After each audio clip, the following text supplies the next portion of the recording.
travel can feel really scary and intimidating, but I'm here to guide you through it. I went solo traveling around Europe. I was backpacking for 4 months and I went to 7 different countries, and I'm here to talk about my whole experience. My name is Bailey and I am a travel content creator talking all about life in your 20s and traveling in your 20s here on YouTube, but also mainly on TikTok. And I've been traveling almost full time since I graduated college in 2022. And I'm actually flying back out to Europe tomorrow. I'm gonna be in Greece for about 2.5 weeks and then in Portugal, which I am so excited about because I have not been back to Europe since I was solo traveling a little bit over a year ago. And so if you want to see more of that, I'm going to be vlogging and talking about that whole trip on this channel. But let's get on into the video. So I'm kind of breaking this video down into sections. The first one is why even do it and what you can learn from solo travel. The next are some safety tips that I have. And then we have how to make friends, how to even start, and then what to do on your trip. And then finally talking about some of the downsides, because as much as I love solo traveling, there are some things that can be really hard with it and some challenges that you have to face and be prepared to go through. So why should you even go solo traveling? For me, a lot of the reason that I wanted to go solo traveling was because when I graduated college, I knew that I wanted to go travel for a long extended period of time, and I knew that no one would really be able to come with me. You can't really expect a lot of your friends just to be able to not get a job and have a ton of money saved up to be able to travel for 4 months with you. So it was something I kind of knew going into it that I'd probably have to do mostly alone. I did have people on my trip come and meet me at certain points, but that would be like for a week or so. But for the majority of the 4 months, I was alone. And I just always knew that I wanted to travel. Like, it was something in my gut that I knew that I needed to do, and I knew that I wasn't going to let no one coming with me stop me from living out my dream. And I think that's just a big thing, is that you have to want it and you have to want to get there by any means. Some of the things that I learned on this trip that I was not even expecting to learn is having a deeper connection with myself. Since you're with yourself 24/7, you are the only person that you can talk to some days. And I just spent so much intentional time just sitting with myself, journaling, reading. A lot of times I didn't have signal all the time on my phone, and so when I was just walking around town, I didn't really listen to any music or podcasts or could even talk on the phone with someone, so I really just was sitting with myself. And this really helped me learn what I even like to do and who I want to be when there is no one else around. Because when you have no one else on the trip, you're completely deciding what your day looks like. So every day I got to wake up and ask myself like what I wanted to do. It didn't matter what anyone else wanted to do. It was what I wanted to do, and I can make my schedule exactly what I wanted. And so if I just wanted to go lay on a beach all day, I could. If I wanted to go check out this museum that maybe other people would have thought was lame, I could do that and no one would have any idea. You can go to whatever restaurant you want to go to.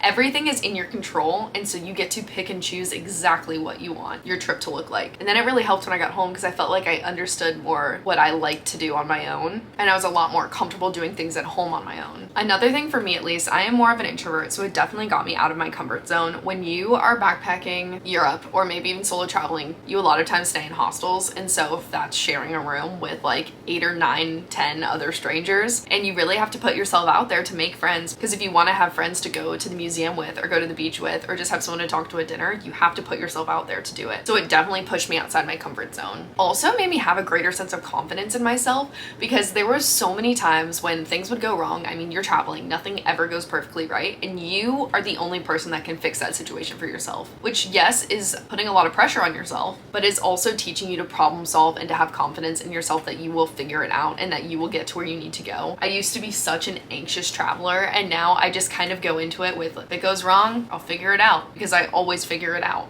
And so now I have that sense of confidence in myself that I can pretty much do anything, because you will go through some of the hardest situations of your life when you are solo traveling, but you will always get yourself out of them. I also just found a lot of independence. Because like I said, I'm more introverted. A lot of times I will avoid doing certain things or asking for help or asking certain questions, or even sometimes if I'm traveling to, say, Spain and I'm with someone who speaks Spanish, I'm gonna let them talk the whole time, and I'm not even gonna try and practice my Spanish because they're with me and I feel like I can just lean on them. So it really forced me to have to take the initiative in everything that I was doing. Next are a couple random safety tips that I have, especially if you're a female traveling alone. These are some things that I definitely recommend doing. The first is make sure that you arrive during the day. So whenever I was looking at trains or flights, I would make sure that whenever I was landing, it was when it was still daylight out. This is just because I don't like arriving in a new place when it's dark. One, you don't know the lay of the land, you don't know what the town is gonna look like or the city's gonna look like. And a lot of times, especially if you're going by train, you're probably just gonna walk to your hostel. You don't really need to take public transport, and so it just feels to me a lot safer to be doing that during the daylight. The second is just always be aware of your surroundings. I mean, this is the same as if you're traveling in the US, but you definitely need to make sure that you always have a sense of awareness. And that comes with playing music too. When I have my AirPods in, I only keep one in at a time. I don't ever put both in, especially when I'm by myself, because that makes me very nervous because they're noise canceling. And then you have no awareness of anything, not even just for like a car might hit you, but also just other people. If someone's following you, if someone's harassing you, like, you need to be aware and be able to get yourself out of situations, and you can't do that if you can't hear anything. The next is to also never say that you're alone or traveling alone. This is different if you're in your hostel. Of course, you can talk to people and say that you're traveling alone because most people in hostels are also traveling alone. But sometimes I would be at a park or I'd be out to dinner and someone would come up to me and just start talking about conversation, and they would ask if I was alone or if I was waiting for someone, and I always said that I was waiting for someone. No matter how nice they seemed, I always said, oh, my boyfriend's coming, or oh, I'm meeting a friend here, or oh yes, I'm meeting my mom tomorrow. Like, there was always a reason that another person wasn't there and that they were coming soon. So definitely have that backstory kind of ready in your head, because it does come in handy. And they truly could be the nicest people ever, and definitely use your discretion if you think they're okay to share that information with. I just think for me that I just feel so much safer not putting myself in danger in that way, just in case. Along with safety, I also recommend maybe staying in hostels or co-working houses. My favorite co-working houses are by the brand Outsite.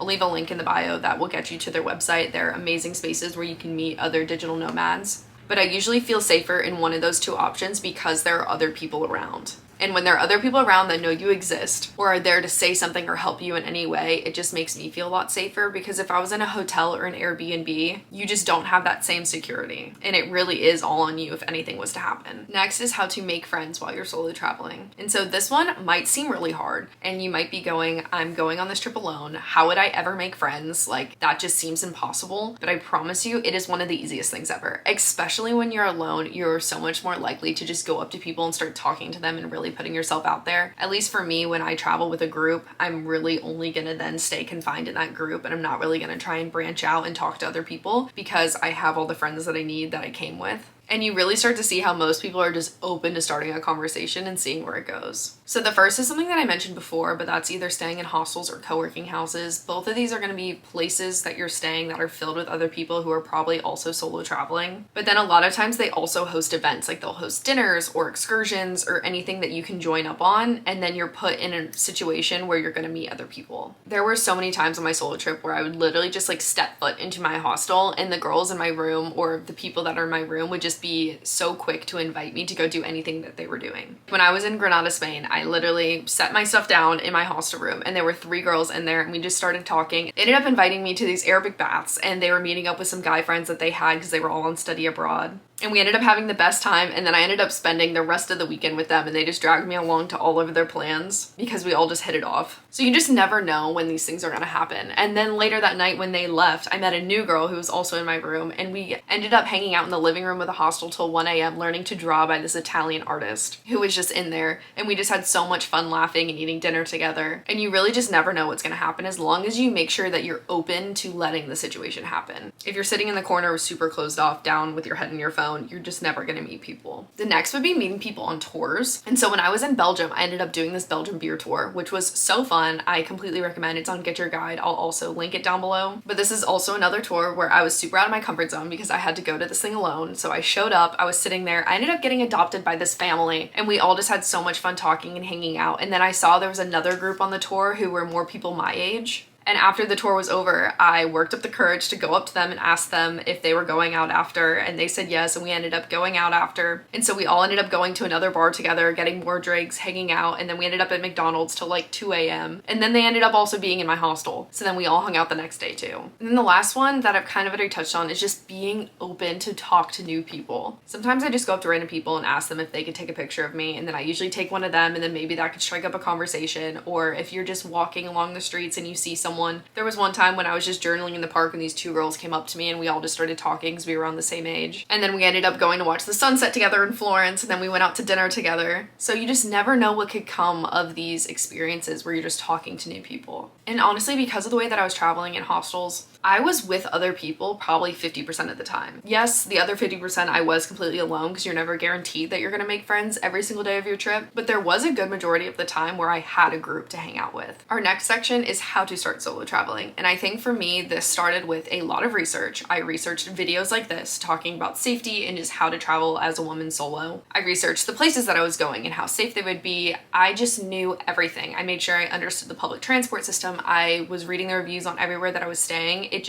I feel a lot more comfortable and confident in a situation when I feel prepared, and especially for your first trip. For me now, I can pretty much just send it anywhere and I know that I'll be fine and I'll figure it out, and I'll do a little bit of research beforehand, but not to the extent that I did before my first trip. But then once you do all that research, you just have to go. And it doesn't have to be something crazy like I did where I went to Europe for 4 months and did not come home. You could literally just go on a weekend trip somewhere in your own state or somewhere else within the country if you're more comfortable doing that, or even if you just went to the UK or Australia, somewhere where they also speak English, which makes things a lot easier. You have so many options about where you can start, and you can start a lot smaller than going to some crazy foreign country in the middle of nowhere where you don't speak the language. But I will say that doing it that way, kind of just like really sending it and going for it, helped me a lot. Yes, the first week was really scary and really hectic, but I also hit the ground running. Especially being in Europe or being in a more backpacker circuit compared to the US helps a lot when it comes to meeting people. But like I said, you really just have to go for it. The hardest part for me when I was going on this trip was literally booking the plane ticket. I put it off for months because I was so scared. I'm like, am I actually going to do this? And then once I booked that ticket, everything after that became so much easier. Because you start by making that promise to yourself, but then you actually have to follow through with it, which is the scary part. So now what should you do on this trip? For me, I think some of my favorite experiences that I had when I was solo traveling were when I was doing things outside my comfort zone and I was doing things that I could never do at home, or I'd be too scared to do at home. So that's going on tours alone, that's going to restaurants by myself, that's going to certain museums. I don't know about you guys, when I'm home, I get stuck in such a routine that when I'm traveling, I want to completely do the opposite. And so maybe that's trying an art class or a cooking class, or going to meet up with random people you meet on Bubble BFF, or going on a Hinge date, or maybe going to like a poetry reading. You could really do anything that's gonna put you outside of your comfort zone that you've always wanted to do but never felt ready for or were too scared to do. But also make sure you give yourself time to relax and just to be and to sit there. And for me, a lot of that time, since I was in hostels, that wasn't necessarily relaxing. So I would be in a lot of coastal destinations and I would just go to the beach all day. And then I just get to sit there. I was so tan. That summer I was the tannest I think I've ever been in my life because I was just sitting on the beach every single day and just being with myself. I also really loved walking tours, which I know is so touristy, but honestly, they're kind of fun. I love learning about history. They also gave me people to talk to. I got some exercising because we were walking around the whole city, and it was just a really fun way to like be outside, learn new history, and then also meet other people. And they're usually very cheap. Like a lot of them, you can look up free walking tours, and then all you have to do is like tip them after. So you don't actually have to pay for the tour. But please tip your guides. I know a lot of people walk off without tipping them, but they're putting their time in to get tips from you guys, and it's really just like an ethical thing. Please just tip your guides. Now, for some of the downsides of solo traveling, I say all this with the disclaimer of I love solo traveling. I want to do at least one solo travel trip a year because it really just brings me back into myself. But there definitely are some downsides, especially on your first solo travel trip, because it is very overwhelming. First one, you will get lonely. That's just a part of it. You are traveling alone, you will get lonely. But I can promise you, you will not be lonely the whole entire time. A lot of times for me, it would come in waves when I would get to a place that would feel super, super nostalgic and I just want to share it with my family, or I'd want to share it with a certain person, like when things come up that remind you of a person back home, or if it had been a long time since I had made friends, like maybe it'd been a couple days. But I promise you, in all those hard moments where you're super lonely, in the next day or two, someone will come into your life at the perfect time, right when you needed them, and it will just make that trip so much better. I know when I first got to Lake Como, I was feeling really not like myself and really lonely and sad, and I was just having a moment, and it lasted for about 3 days that I was there, and I just could not get out of this funk, and I was like, do I just need to book a flight home? I was doubting everything, and then these 2 girls from Belgium ended up coming, and they were staying in my room, and we ended up hanging out for like the next 3 days, and they were amazing, and we got to watch a meteor shower on Lake Como, sitting on the beach, drinking wine and eating our pizza, and it was just such a magical time, and they really pulled me back out of myself and reminded me how great this situation is, and that I'm learning so much and learning how to get through these really hard things. And so you just have to hold on and you have to push through that loneliness, because on the other side of all that loneliness is you actually learning to love yourself and become this person that you want to be. Another downside is that when things do go wrong, it is all on you to figure them out. Yes, that does build confidence, like I said before, but it is also so stressful in the moment. There are times when my trains would get delayed and then I would miss the next train, and then there wasn't another seat reservation that I could get until a train at like midnight, and then you're stranded in this random town in France all day, and then you're getting into your new location when it's dark out, and it just becomes a mess, and you feel like you're never gonna get through it, but then you do, because it always works out. But it is so stressful in the moment. That is all I have for this video all about solo travel. Please leave any questions below, because I'm sure that I missed a ton, and I know I can make a part 2 to this because there is so much under the realm of solo travel that you can do and we can get into. So please leave any questions below. But I hope this was a good overview and maybe got you a little bit motivated to maybe plan your first solo trip. Like I said before, I talk all about traveling in your 20s and life in your 20s, so please subscribe if that's something that interests you, or follow me at Baydeen on TikTok. And so I will see you guys in my next video, and please book that trip if solo travel has been on your mind and something you're thinking about it, because I promise you it will change your life and you just need to go for it.